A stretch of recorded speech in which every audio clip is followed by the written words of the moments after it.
මනුස්සයෙක් මරලා දවසක්වත් හිරේ යන්නේ නැතුව බේරෙන්න නම් මාර පොරක් වෙන්න ඕනේ. ඉස්සර නම්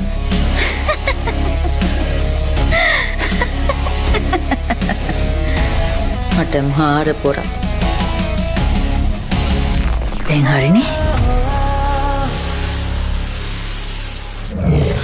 මගේ ජීවිතේ මම කරපු වැරදි 10ක් ආපහු හදාගන්න අවස්ථාව දෙනවනම් ඒ 10 පාරම මම හදන්නේ ඊළඟට මගේ අතින් වෙච්ච වැරද්ද. ඒක උනේ කේන්තියෙන්ද. හැබැයි මට ඉවසන්න තිබුණා.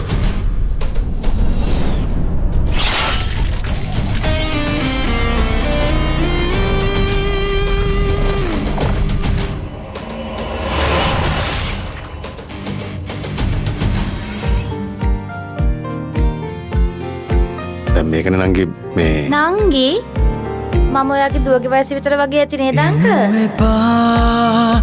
ආයේ ඇගේ සුවඳ නැති හුළඟවත් මට එපා. ආයේ වෙන කෙනෙකුගේ හුළඟවත් සුදු වැලි දමා ගිය මග දිගේ ආයෙමත් මා සොයා අතැඟිලි බැදන් ඉස්සර වගේ මහා හිනැහි. අද පස්වරු 1ට පමණ කොළඹ වේලවීදිය ප්‍රදේශයේ තිබී ගමන් බෑගයක හිසසුන් කාන්තා මනසිරුරක් හමු වී තිබෙනවා. මේ මිනිස්සේ යකෙක් වගේ මිනිස්සෙක් නේ. අයිසේ තමුසෙමනි කිව්වේ ආදරේ කරුමයක් නම් අයින් කළා දාන්න ඕනේ කියලා. මරලා දාන්න ඕනේ කියලා. ඉතින් මේ ඒ ආදරේ නෙමෙයිද? ගොඩක් අපරාධවල හොයන්න තියෙනවා කියනවා වගේ කවුද එක කළේ කියලා විතරයි. මේක කවුද කළේ කියලා හොයන්නත් ඕනේ. කාටද මේ අපරාධ කරලා තියෙන්නේ කියලා හොයන්නත් ඕනේ.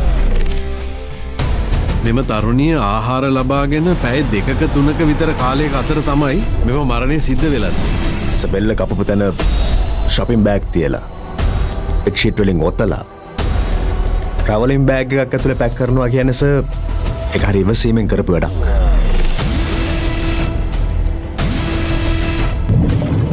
සමහර විට මේ හිස කඳින් වෙන් කරන්න දැක්කේ පොලිසිය නොමග යවන්න වෙනවා. අපි අපේ පරීක්ෂණ ඉක්මන් කරන්න ඕනේ සහන්.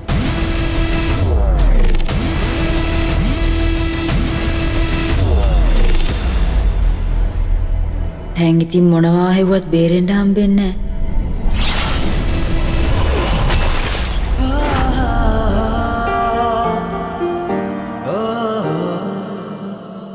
සර් මේ කාන්තාවගේ හිස තවම පොලිසියට ලැබිලා නැද්ද?